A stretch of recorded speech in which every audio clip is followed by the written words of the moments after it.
What's up, everybody? I want to talk a little bit about boxing history. Sugar Ray Leonard and Marvin Hagler's fight back in, I think it was 1987, years back.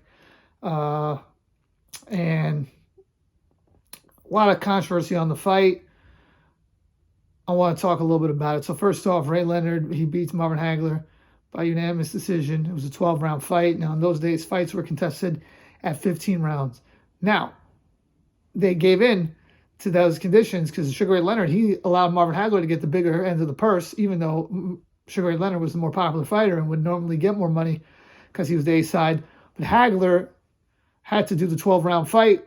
That was the deal. A lot of people blame Leonard for this, saying, oh, how could you do a 12-round fight?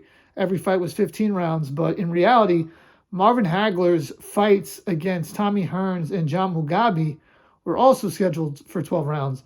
It's just the fight with Hearns, he knocked Tommy Hearns out in the third round, but that fight was scheduled for 12 also, so I think that's a little bit of an excuse. But let's get to the fight itself. I personally don't think it was a close fight. I think Sugar Ray Leonard won clearly. I think a lot of people have this thing where they like Hagler a lot because he's this big underdog story, and they look at Leonard as being like this, golden child who's handed everything on a silver platter. But in reality, Sugar Ray Leonard moved up to middleweight for the first time. He had fought one time in 5 years and fought arguably the greatest middleweight of all time. And to me, he beat him easily. I mean, first off, Hagler came out fighting like an idiot. He fought in the orthodox stance instead of the southpaw stance. And Sugar Ray Leonard had said that a reason why he did that was because Sugar Ray Leonard had said at the last press conference that, you know what, Marvin Hagler, he's an underrated boxer. All you guys talk about is his ability to slug. So Hagler, he might have heard them like, you know what, yeah, I am an underrated boxer. And he actually tried to outbox him, and he was getting picked apart. And he gave away the first 4 rounds of the fight. Like, I don't care what anyone says.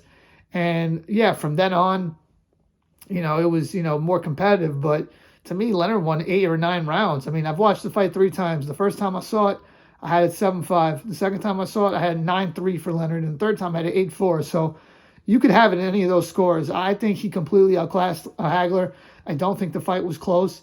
I think even in the closer rounds towards the end of the fight, Leonard landed the bigger shots and landed in combination much more often.